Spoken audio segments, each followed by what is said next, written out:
नमस्कार, good morning India में आपका स्वागत है। मैं हूं अदिति राजपूत। शुरुआत हम ट्विटर की खबर से कर रहे हैं क्योंकि ट्विटर इंडिया की जो मुश्किलें हैं वो लगातार बढ़ती जा रही हैं। कल ही भारत सरकार ने इंटरमीडिएट का जो दर्जा है वो वापस ले लिया था और इसका मतलब ये हुआ कि ट्विटर का जो सुरक्षा कवच था, जो कानूनी कवच मिला हुआ था, वो छिन गया था। और अब खबर आ रही है कि दिल्ली पुलिस की स्पेशल सेल ने 31 मई को ट्विटर इंडिया के हेड से पूछताछ की। स्पेशल सेल के सीनियर अफसर ने ये पुष्टि की है। बेंगलुरु में ट्विटर इंडिया के हेड मनीष महेश्वरी से ये पूछताछ की गई है। दरअसल कांग्रेस टूल किट जो मामला सामने आया था, उस मामले में ये पूछताछ की गई थी। हम यहाँ पर ये भी जानकारी दे दें कि लगातार ट्विटर को लेकर ये सरकार के बीच में और ट्विटर के बीच में खींचतान चल रही थी। ट्विटर को जो नियमों को पालन करने को कहा गया था, उसने नियम पालन नहीं किए थे, जिसके बाद वो सुरक्षा कवच जो था कानूनी, वो हट गया। अब उसके ऊपर भारतीय कानूनों के तहत कार्रवाई की जा सकेगी। हमारे साथ जुड़ रहे हैं हमारे सहयोगी मुकेश सिंह सेंगर। मुकेश, ये जो कांग्रेस टूल किट मामले में ट्विटर इंडिया के हेड से पूछताछ हुई है, क्या कुछ उसमें निकलकर सामने आया है और इस पूछताछ के पीछे दिल्ली पुलिस की क्या मंशा थी? देखिए, ट्विटर इंडिया के जो हेड हैं मनीष महेश्वरी, उनसे बेंगलुरु में 31 मई को दिल्ली पुलिस की स्पेशल सेल ने पूछताछ की है। स्पेशल सेल की एक टीम बेंगलुरु गई थी और वहीं पर उनसे पूछताछ हुई है। हालांकि पूछताछ में क्या कुछ निकला है ये अभी दिल्ली पुलिस ने साफ नहीं किया है, लेकिन ये कंफर्म किया है कि दिल्ली पुलिस ने ट्विटर इंडिया के हेड मनीष महेश्वरी से 31 मई को बेंगलुरु में पूछताछ की है। हमें ये याद रखना होगा कि जो कांग्रेस टूल किट मामला था, ये बीते दिनों काफी गर्म रहा था। बीजेपी के नेता संबित पात्रा ने कांग्रेस टूल किट को ट्वीट किया था, जिसे बाद में ट्विटर ने मैनिपुलेटेड मीडिया करार दे दिया था, उसका टैग दे दिया था। इसी मामले को लेकर जो कांग्रेस नेता हैं, उन्होंने दिल्ली के तुगलक रोड थाने में शिकायत की थी और बाद में ये शिकायत दिल्ली पुलिस स्पेशल सेल के पास पहुंची और स्पेशल सेल इस पूरे मामले की जांच कर रही थी। स्पेशल सेल ने ट्विटर को 2 नोटिस जारी किए थे और उसका कोई जवाब जब नहीं मिला था तो स्पेशल सेल की टीम ट्विटर के लाडो सराय और गुरुग्राम के ऑफिस गई थी, लेकिन वहां पर भी किसी से मुलाकात नहीं हो पाई थी। उसके बाद दिल्ली पुलिस की टीम बेंगलुरु गई और वहां पर ट्विटर इंडिया के हेड से पूछताछ की। तो निश्चित तौर पर ट्विटर की मुश्किलें लगातार बढ़ती जा रही हैं और फिलहाल इस पूछताछ में क्या निकला है, जांच में कुछ बातें सामने आई हैं। क्योंकि दिल्ली पुलिस ने उनसे ये पूछा था कि जो मैनिपुलेटेड मीडिया का टैग दिया गया है संबित पात्रा के ट्वीट को, वो आखिर किस आधार पर दिया गया, ये टैग कौन देता है और इसकी जिम्मेदारी किसकी है। लेकिन ट्विटर की ओर से कोई जवाब नहीं मिला था। अब ये देखना होगा कि जो ट्विटर इंडिया के हेड हैं, उन्होंने पूछताछ में क्या कुछ कहा है, क्या कुछ बातें बताई हैं। लेकिन फिलहाल ये सारी जानकारी दिल्ली पुलिस ने शेयर नहीं की है। ये कंफर्म किया है कि ट्विटर इंडिया के हेड से पूछताछ हुई है।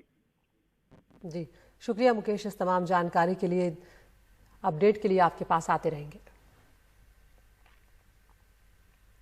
गाजियाबाद के लोनी में बुजुर्ग की पिटाई का जो वीडियो वायरल हुआ, उसने काफी विवाद भी बरपाया। मामले में पुलिस ने 2 और आरोपियों को अब गिरफ्तार किया है। इंतजार और उसके साले सद्दाम को पुलिस ने गिरफ्तार किया है। पुलिस के मुताबिक सद्दाम 5 जून को बुजुर्ग अब्दुल समद को अपनी स्कूटी से आरोपी प्रवेश गुर्जर के घर लेकर गया था, जहां पर बुजुर्ग के साथ मारपीट की गई है। सद्दाम ने बताया कि अब्दुल समद को प्रवेश के घर ले जाने के लिए उसके जीजा इंतजार ने कहा था। इस मामले में इससे पहले 3 लोग गिरफ्तार किए जा चुके हैं। फिलहाल अब तक पुलिस की जांच में जो सामने आया है, उसमें ये सामने आया है कि ताबीज़ बनाते हैं ये जो बुजुर्ग हैं और इनके ताबीज़ को लेकर इन लोगों में नाराजगी थी, जिसके बाद इनकी पिटाई की गई और दाढ़ी तक काट दी गई थी।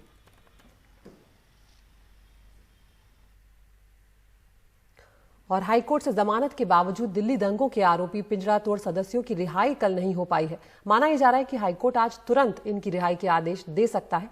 इस बीच दिल्ली पुलिस ने जमानत जो दी है हाईकोर्ट ने, उसके फैसले को सुप्रीम कोर्ट में चुनौती दे दी है। आपको यह भी बता दें कि दिल्ली दंगा केस में यूएपीए के तहत आरोपी बनाए गए आसिफ इकबाल तन्हा, देवांगना कलिता और नताशा नरवाल को जमानत हाईकोर्ट से मिल गई थी। अपने फैसले में हाईकोर्ट ने कहा था कि पहली नजर में यूएपीए की धारा 15, 17 और 18 के तहत इन तीनों के खिलाफ मामला नहीं बनता है। महंगे होते पेट्रोल तेल की खबरें तो लगातार हम देख रहे थे, लेकिन इसका असर अब अलग अलग आंकड़ों में भी नजर आने लगा है। कई रिसर्च ऐसी आई हैं जो ये दिखा रही हैं कि स्थिति ठीक नहीं है भारत में। एक शोध के अनुसार 3.2 करोड़ भारतीय मध्यम वर्ग से बाहर हो गए हैं।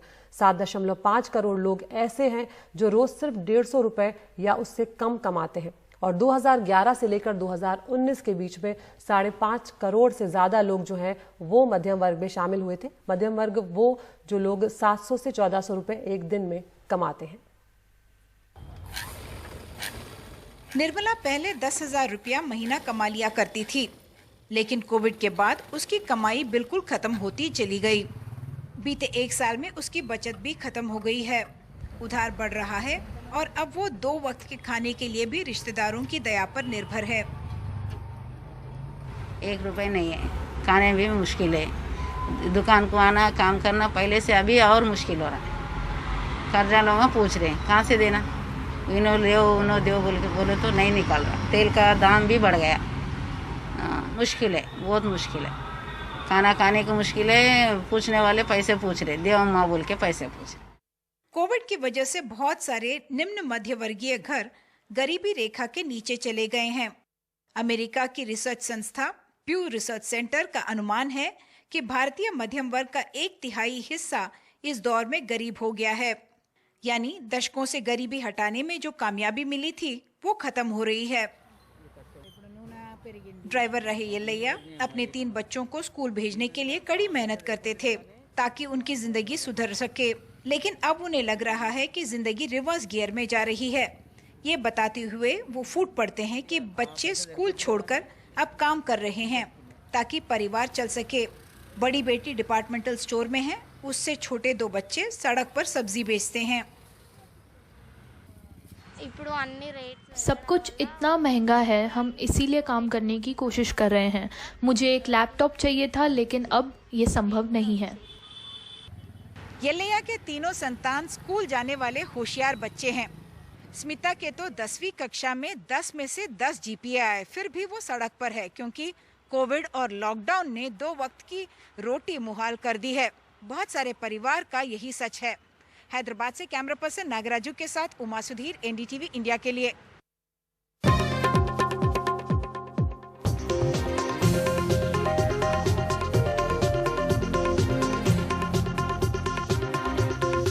लॉकडाउन में ढील देते ही लोगों की लापरवाही भी नजर आने लगी है। राजधानी दिल्ली में थोड़ी परेशान करने वाली तस्वीरें सामने आई हैं। मेट्रो स्टेशन पर लोगों की लंबी लंबी लाइन लग रही है। लाइन इतनी लंबी है कि लोगों को सड़क पर काफी दूर तक कतार में नजर आ रहे हैं। लोगों का ये भी कहना है कि उन्हें स्टेशन के अंदर जाने में 1 से 2 घंटों तक इंतजार करना पड़ रहा है। इसकी एक बड़ी वजह से स्टेशन के सभी दरवाजों का न खुलना भी बताया जा रहा है। लोगों की शिकायत है कि अगर सभी दरवाजे खोल दिए जाएंगे तो उन्हें इतना इंतजार नहीं करना पड़ेगा और सोशल डिस्टेंसिंग का भी पालन हो पाएगा, क्योंकि इन तस्वीरों में तो सोशल डिस्टेंसिंग होती हुई नजर नहीं आ रही है।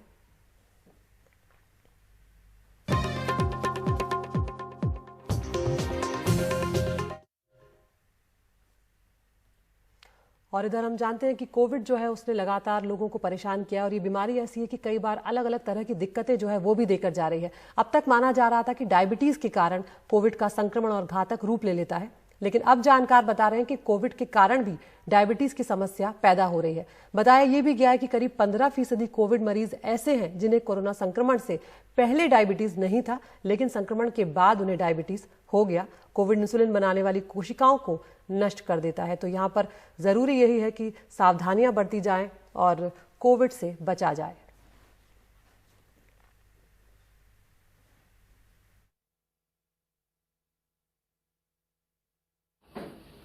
बयासी साल के शांताराम पाटिल को कभी शुगर की तकलीफ नहीं थी। 28 मई को कोविड पॉजिटिव पाए गए। कोविड से ठीक हुए, लेकिन 15 दिन बाद डायबिटीज और म्यूकोरमाइकोसिस के साथ मुंबई के लायंस क्लब हॉस्पिटल में भर्ती हुए। इनके डॉक्टर बताते हैं कि करीब 15% कोविड मरीज कोविड के बाद डायबिटीज के शिकार हो रहे हैं। ये ऐसे मरीज हैं जिनकी मेडिकल हिस्ट्री में डायबिटीज का नामो निशान नहीं था। पोस्ट कोविड मैनेजमेंट के लिए ये पेशेंट हमारे पास आए थे। तो ये पेशेंट को जो है शुगर डायग्नोज होने के साथ साथ ही बाकी कॉम्प्लिकेशन जैसे कि लंग्स के ऊपर इफेक्ट होना, जिसको हम कोविड न्यूमोनाइटिस बोलते हैं, या वो है। साथ ही में उनके किडनी के ऊपर असर हुआ है, जिसको हम एक्यूट किडनी इंजरी बोलते हैं, और जिसमें किडनी के जो पैरामीटर्स रहते हैं जैसे कि क्रियाटिनिन, यूरिक एसिड लेवल, ये बढ़े हुए हैं। साथ ही में पेशेंट को म्यूकर माइकोसिस का डायग्नोसिस हुआ है। पेशेंट को राइट साइड में फेशियल स्वेलिंग है और उधर उनको एमआरआई पे जो है म्यूकर माइकोसिस का डायग्नोसिस हुआ है।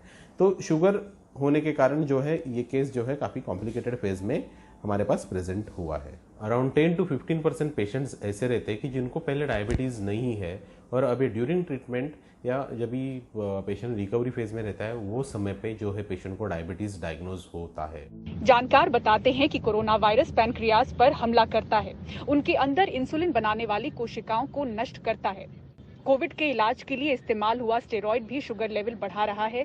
कई युवा मरीज बिना डायबिटीज हिस्ट्री के हाई शुगर लेवल के साथ अस्पताल पहुंच रहे हैं। एक आंकड़ा इस पे डालना मुश्किल है क्योंकि अभी भी डेटा का एनालिसिस हो रहा है, बट काफी तौर पे पेशेंट्स डायबिटीज के नए मरीज पाए जा रहे हैं। इसके कारण काफी हो सकते हैं। एक तो जो कोरोना वायरस है वो जाके बीटा सेल्स जहां से इंसुलिन प्रोड्यूस होता है, जो शुगर कंट्रोल करने के लिए महत्वपूर्ण है, उसको अफेक्ट कर रहा है। या फिर ये मरीज ऐसे हैं जिनको पहले से डायबिटीज था मगर उनको जानकारी नहीं थी, कभी चेक नहीं कराया। हमने देखा है कि 20, 25, 30 साल की उम्र के लोगों को, लड़के लड़कियों को भी डायबिटीज हो रहा है कोविड के दौरान, कोविड के बाद, और इनकी शुगर्स जो है काफी सीवियर लेवल तक चली जाती हैं और कई पेशेंट्स को इंजेक्शंस इंसुलिन के और गोली दवाइयां काफी समय तक देनी पड़ती है। साथ ही साथ दूसरा एक प्रॉब्लम ऐसे रहता है कि कोविड-19 के ट्रीटमेंट में बहुत बार हमें स्टीरॉयड्स यूज़ करने पड़ते हैं, तो स्टीरॉयड्स की वजह से भी शरीर में जो है शुगर के लेवल्स बढ़ जाते हैं। कि काफ़ी सारे यंग पेशेंट्स जो है उनको भी ड्यूरिंग ट्रीटमेंट जो है डायबिटीज़ डायग्नोस हो रहा है, हाई शुगर लेवल्स डायग्नोस हो रहे हैं। तो अगर कॉमनली देखेंगे तो ये पाया गया है कि ये जो पेशेंट्स रहते हैं ये प्री डायबिटिक फेज में है, जो जिनमें फैमिली हिस्ट्री है मदर या फादर को शुगर रहने की, जिनमें ओबेसिटी है जिन पेशेंट्स में, और उसी के साथ जो है during treatment after use of steroids या even not inspite of not using the steroids जो है शुगर लेवल्स हाई पाए गए। युवा मरीजों में डायबिटीज की समस्या समय रहते खत्म हो सकती है, बशर्ते शुगर की जांच समय समय पर होती रहे। मुंबई से पूजा भारद्वाज, एनडीटीवी इंडिया।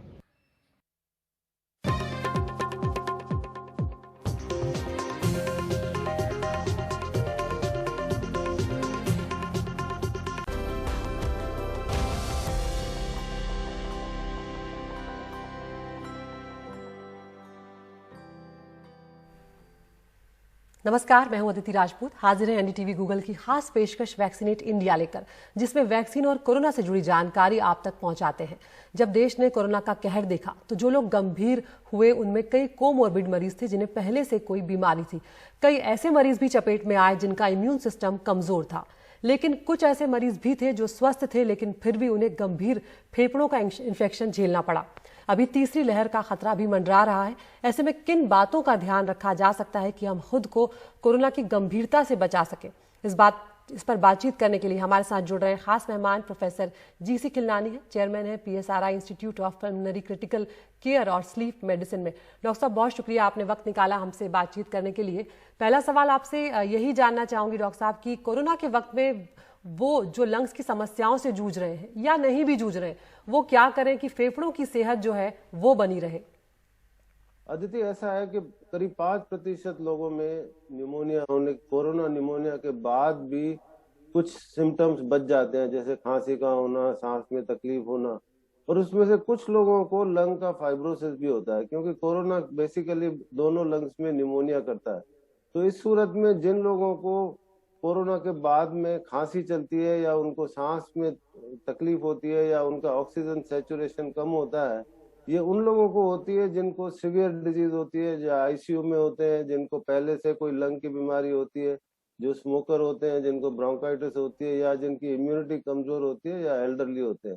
इन लोगों को ध्यान रखना चाहिए कि जब कोरोना हो जाए उसके 4 हफ्ते बाद अगर उनको चलने फिरने में बहुत सांस फूल रही है या उनका ऑक्सीजन 3% से ज्यादा कम हो जाता है और वो सीढ़ी बिल्कुल नहीं चढ़ पाते हैं, तो ऐसे लोगों को फिर डॉक्टर के पास जाना चाहिए। वो उसकी जांच करके फिर अक्सर उनका सीटी स्कैन करना पड़ता है जानने के लिए कि उनमें कहीं लंग फाइब्रोसिस तो नहीं डेवलप हो रहा, तो फिर उसका उस प्रकार से इलाज किया जाता है।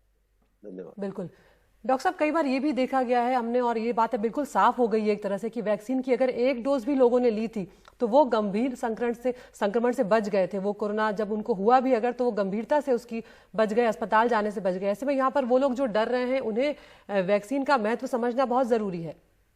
देखिए, वैक्सीन के 2 फायदे होते हैं। एक तो ये है कि ये संक्रमण से बचाता है, और दूसरा ये है कि जो ज्यादा फायदा ये है कि जो सीवियर इन्फेक्शन होता है उसकी दर बहुत कम होती है और मौत की दर तो करीब 0 के बराबर होती है।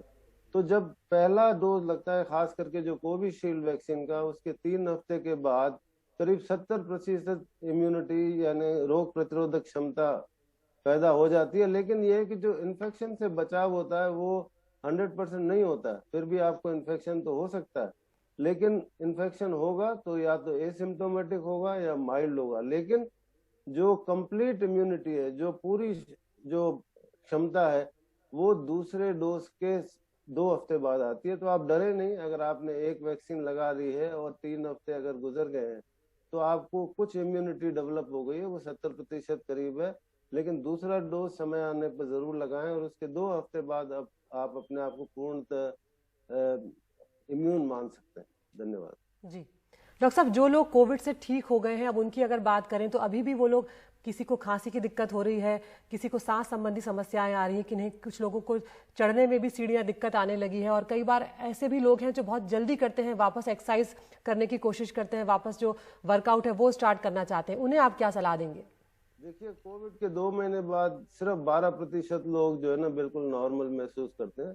28% लोगों को ये वैज्ञानिक प्रमाण है कि उनको फटीग रहता है, कमजोरी रहती है, बुखार की फीलिंग रहती है, नींद डिस्टरबेंस हो जाती है और पेट का भी गड़बड़ रहती है, बाउल डिस्टरबेंसेस रहते हैं। लेकिन मैं आपको बताना चाहूंगा कि अगर आपका बुखार की फीलिंग है तो कोई बात नहीं, वो होती है, ठंड लगती है। लेकिन अगर आपका बुखार 99.5 से ज्यादा रहता है और परसिस्टेंटली रहता है तो वो चिंता की बात है। अगर आपको चलने फिरने से सांस फूलती है और अगर आपके ऑक्सीमीटर में वो चलने के बाद 3% से भी ज्यादा गिर जाता है तो ये एक चिंता की बात है। और अगर आपका ऑक्सीजन लेवल हमेशा ही 94 से कम रहता है तो ये चिंता की बात है। बाकी जो सिर दर्द का होना, जोड़ों का दर्द होना, मसल्स में पेन रहना, शरीर में दर्दना, पीठ का दर्द रखना, बुखार का महसूस होना मगर थर्मामीटर में नहीं आना और नींद का डिस्टरबेंस होना, ये साधारण सिम्टम्स हैं जो कि समय के साथ चले जाते हैं, लेकिन आपको उनका जरूर ध्यान रखना चाहिए। धन्यवाद। बिल्कुल, तो यहाँ पर डॉक्टर साहब ने जिस तरह से बताया कि अगर कोविड हो भी गया है, बाद में आप कुछ दिक्कतें भी झेल रहे हैं, तो कुछ वक्त तक ये दिक्कतें चलेंगी, लेकिन आप ठीक हो जाएंगे। लेकिन अपना ध्यान रखना बेहद ज़रूरी है और अपना ऑक्सीजन लेवल, अपना बुखार जो है उसे बीच बीच में जांचना बहुत ज़रूरी है। और वैक्सीन अगर लगवा लेते हैं तो इस तरह की कई दिक्कतों से बच सकते हैं। डॉक्टर खिलनानी, आप हमसे जुड़े और ये महत्वपूर्ण जानकारियाँ साझा करी, बहुत बहुत शुक्रिया आपका। Thank you Aditya, thank you very much.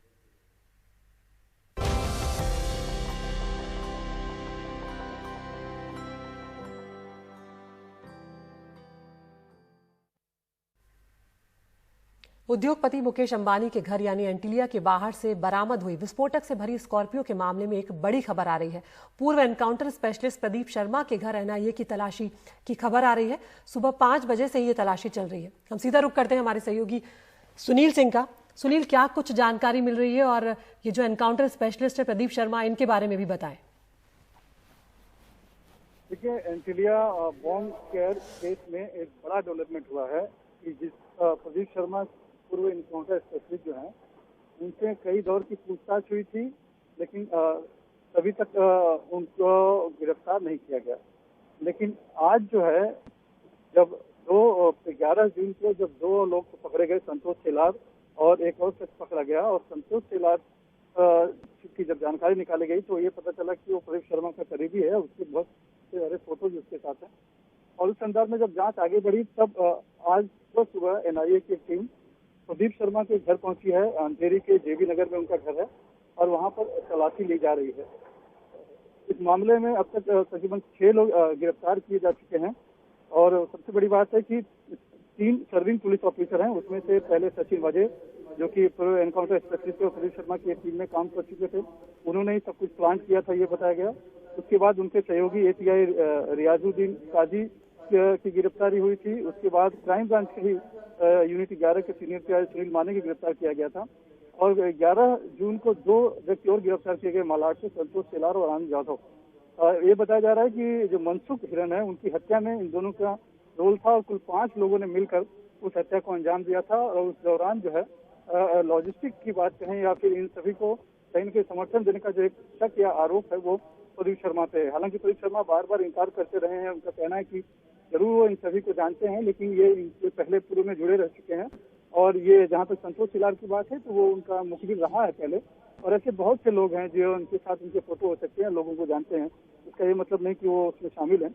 लेकिन अब जिस तरह से सुबह सुबह का डेवलपमेंट हुआ है और एनआईए की टीम प्रदीप शर्मा के घर पहुंची है, तो मामला बहुत ही संगीन और गंभीर लग रहा है। और हो सकता है कि कुछ ऐसे पुख्ता सबूत मिले हो या फिर संतोष चिलार ने कुछ ऐसी जानकारियां दी हो जिसके बिना पर एनआईए अब प्रदीप शर्मा के घर पहुंच गई है।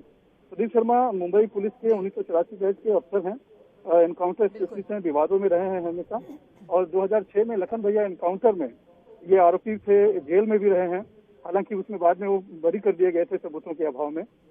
उसके और गुड मॉर्निंग इंडिया में अब वक्त हो गया है टॉप न्यूज का। एनडीटीवी इंडिया आप यूट्यूब पर भी देख सकते हैं। रोज हम आपको 5 खबरें दिखाते हैं, आप चुन सकते हैं अपनी पसंद की खबर। तो पहली खबर है, कांग्रेस का जो कथित टूल किट मामला था उसमें 31 मई को बेंगलुरु में ट्विटर इंडिया के हेड से दिल्ली पुलिस ने पूछताछ की थी, यानी कि ट्विटर पर कहीं ना कहीं शिकंजा कस रहा है। दूसरी खबर है, चिराग पासवान क्यों बोले हनुमान को राम से मदद मांगनी पड़े तो काहे का हनुमान और काहे का राम। तीसरी खबर है, बागियों से अखिलेश यादव की मुलाकात पर मायावती अब नाराज हो गई हैं और कहा है कि बागियों को लिया तो समाजवादी पार्टी टूट जाएगी, क्योंकि कई समाजवादी पार्टी के नेता हमारे साथ आना चाहते हैं। इसके अलावा यह खबर है कि जमानत के बावजूद पिंजरा तोड़ कार्यकर्ता जो है वो अभी भी जेल में है, तुरंत रिहाई की अर्जी पर आज फैसला होने जा रहा है। और पांचवी खबर सीबीएसई से जुड़ी हुई है, क्या 30, 30 और 40 के फॉर्मूले पर सीबीएसई 12वीं का मूल्यांकन होगा। आज सुप्रीम कोर्ट में रखा जाएगा मार्किंग का क्राइटेरिया। इन खबरों में से वो कौन सी खबर है जो आप चुनना चाहते हैं, हमें बताएं, हम उस खबर को आपको विस्तार से रूबरू कराएंगे। गुड मॉर्निंग इंडिया में इतना ही, नमस्कार।